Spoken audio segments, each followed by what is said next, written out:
İqtisod to'g'risidagi eng katta puling bo'lsa, hamma narsang bo'ladigan bir hikoya. Burun sizlar anglagan bo'lg'aytinglar. Osh zar yuribotgan bir 2-3 kun oda osh qolgan bir night, bir namrat, bir kishi bir Londondagi bir ko'chada shunda ketib qolsa, ikki qavatli binolik dachini o'yg'isida turgan ikki boy buni qarab tutishmoq o'ynayotganda, shuning bilan buni chaqatib oldik. Chaqat qo'zg'andan keyin buningga 1 millionning chekini, 1 million dollarning chekini buningga birdiga bergandan keyin mush chekni sana berdik. Bir aydan keyin sen bunu qanday ishlatsan mayli, bir aydan keyin bizga qaytirib beralsang, undaqda siz mandaq qilamiz. Nima qaytirib bermay, manda olib qolsa amaliy ahvol desang bo'ldi deb buni birdiga. Buni bergan ki 3 kun bu osh qolgan odam nima o'ylaydi? Eng oldi bilan berib qo'saq to'yg'izishunami? Şundan bir katta bir restoran kirib 1 million pul olgandan keyin tamoq degani bo'rtib yeb qizlarman samsi kebab puli degan yeb bo'lib pul to'laydigan vaqtning o'zida bu shu 1 millionning chekini birdi-da buning qilgan keyin voy bola pul olgan lobanni chaqirib restoranning boshlash oldi qarshi 1 millionning chek to'g'an. Sen bu loban darhol bu yerda oshxonaning xo'jayini muomalasini o'zgartirib, "Voy rahmat efendim siz bilan tunishib qolganim xo'shalman. Voy bu ünlüdarning qotilishib oldi, alay balay bo'ldi. Bundan kizini pul olmayman. Beklavson qo'sqingizni sifatla tip turing" deb buni yo'lga qo'yib qo'yibdi. Shundan bu bir xil his qilib bu ham xo'shallikdan bir narsani o'ylab eshikning oldiga chiqibdi. Endi qo'saqtoq yo'lda ketib berib qarshi qaqilib turib yuzining shunda jo'l kiyimlari bo'lmagan keyin to'xta asta deb do'konga kirib bir kiyim olay debdi. Mushagimdan yaxshi bir e'lon kelaka bo'ptilar o'tib ketilib. Chunonlar bu kirgandan keyin munchalar uchoq u bo'qib usti beshiga kelgidek bir qur kiyimni olibdi. Olgandan keyin shunlarni pul to'laydigan vaqtning o'zida yeni shulik 1 millionning chekini birdi. U ham hech kim pul olmadi deb bundan.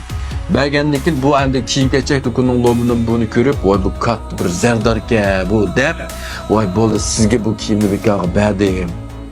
Endi 10 qur kiyimni tayyor qilib turibdi-da, shunlar uyingizda da men olib berayman kiyimlarni balla olib bersin degandan keyin buning turadigan turalg'isi yo'q. Voy men bu shaharga yangi kelgan. Turalg'im yo'q, men turadigan degan otlar bir katta zardar, mana shaharninki mana so'zida kelgan o'xshaydi deb bir tunish do'stigan mehmonxonasidan shuningla aloqalashib, shuningla voy bu buni mashinaga aktiv mehmonxonaning bir oliy yotig'ini epirdi va xalqan tushtirmish edi, mana shaharda katta tursin bo'ldi deb. Şunun bilan bu hikoya eg'izini kuchib, mashtaq bir sirliq boydan bir katta bu yerga bu degandan keyin nurg'un Saudiya korxonachilar buning qishib kelib bir Saudiyada hamkorlashib borlig'ini o'z pul chiqamsin ma'lum fursatini bir ay yoki obraz vakili o'pirin andaq qilay deblar qisqagina bir oyning ichida bu 1 million ishlatmay turib endi 1 million pul tepetibdi. Hamda bu hikoya bir tarafdan anglamoqqa bir sal bema'nidek bu anglansimi, amaliy turmushning mohiyatini yechib berganchu. Boshqalar sizning bu pulingizga ham qaraydi. Lekin bu pulning qanday kelganligi, yaxshi yo'ldan keldimi, yomon yo'l bilanmi? Siz qarz oldingizmi, haqni qo'ldan ko'tarib kelgan pulmi?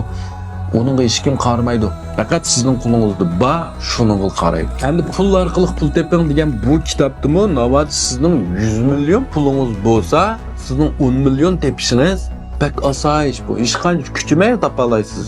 Biroq sizning pulingiz yo'q ahvol ostida 0 dan 1 ga birdan mingga undan millionga o'tish bektas.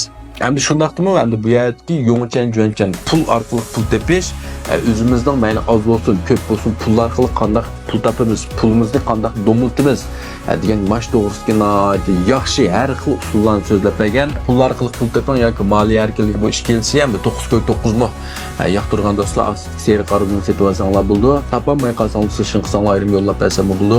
Rahmat.